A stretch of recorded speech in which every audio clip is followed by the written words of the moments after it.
వనంలో రావణుడు సీతమ్మవారి మీద కోపంతో కత్తి దూసి ఆమెను చంపటానికి ముందుకు వెళ్ళినప్పుడు హనుమంతుడనుకున్నాడు, ఎవరినుంచైనా కత్తిని తీసుకుని రావణాసురుని తలను ఖండించాలి అని. కాని మరుక్షణంలోనే మండోదరి రావణుడి చేతిని పట్టుకుని ఆపడాన్ని చూశాడు. ఆశ్చర్యచకితుడయ్యాడు. నేనే కనుక ఇక్కడ లేకపోతే సీతమ్మను రక్షించేవారెవరు అనేది నా భ్రమనమాట అనుకున్నాడు హనుమంతుడు. బహుశా మనం కూడా ఎన్నోసార్లు ఇలానే అనుకుని ఉంటాం, నేను లేకపోతే ఎలా అని. సీతామాతను రక్షించే పనిని ప్రభువు ఏకంగా రావణుని భార్యకు అప్పగించాడు. అప్పుడు హనుమంతుడికి అర్థమైంది, ఎవరి ద్వారా ఏ కార్యాన్ని చేయించుకోవాలో వారి ద్వారానే ప్రభువు ఆ పని చేయించుకుంటాడు అని. మరింత ముందుకు వెళితే త్రిజట తనకొక కల వచ్చిందని, ఆ కలలో లంకకు ఒక కోతి వస్తుందని, దాన్ని లంకను కాల్చివేస్తుందని, దాన్ని నేను చూశాను అని చెప్పింది. అయితే హనుమంతుడికి ఇది చాలా ఆశ్చర్యం అనిపించింది. ఎందుకంటే ప్రభువు తనను సీతను చూసి మాత్రమే రమ్మన్నాడు, అంతేకాని లంకను కాల్చి రమ్మని చెప్పలేదు. తాను లంకను కాల్చడమెలా సాధ్యం అనుకున్నాడు.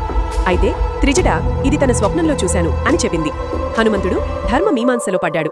తనిప్పుడు ఏం చెయ్యాలి? సరే, ప్రభువు ఇచ్చ ఎలా ఉంటే అలా జరుగుతుంది అనుకున్నాడు. హనుమంతుణ్ణి చంపడానికి రావణుని సైనికులు పరిగెత్తుకుని వస్తున్నప్పుడు హనుమంతుడు ఏమీ చేయలేదు, అలా నిలబడ్డాడు. అయితే ఆ సమయంలో విభీషణుడు వచ్చి, అన్నా, దూతను చంపటం నీతి కాదు అన్నాడు. అప్పుడు హనుమంతునికి అర్థమైంది, తనను రక్షించే భారం ప్రభువు విభీషణునిపై ఉంచాడు అని. ఆశ్చర్యానికి పరాకాష్ట ఎక్కడంటే, విభీషణుడు ఆ మాట చెప్పగానే రావణుడు ఒప్పుకొని, కోతిని చంపద్దు, కోతులకు తోకంటే మహా ఇష్టం, తోకకు నిప్పు పెట్టండి అన్నాడు. అప్పుడు హనుమంతుడికి మరింతగా అర్థమైంది, త్రిజట స్వప్నం నిజం కాబోతోంది అని. ప్రభువు నాకే చెప్పి ఉంటే నేను ఎక్కడ్నించి నూనె తీసుకురావాలి, ఎక్కడ్నించి గుడ్డలు తీసుకురావాలి, ఎక్కడ్నించి నిప్పు తీసుకురావాలి, ఎప్పుడు లంకను తగలబెట్టాలి, ఆలోచనల వరంపరతో ఆశ్చర్యంలో మునిగిపోయాడు. పరమాశ్చర్యమేంటంటే వాటన్నిటికీ ఏర్పాట్లు రావణుడే స్వయంగా చేయించాడు. అంటే రావణునితో కూడా తన పనిని చేయించుకోగలిగిన తన ప్రభువు తనకు లంకను చూసిరా అని మాత్రమే ఆజ్ఞాపించడంలో ఆశ్చర్యమేముంది?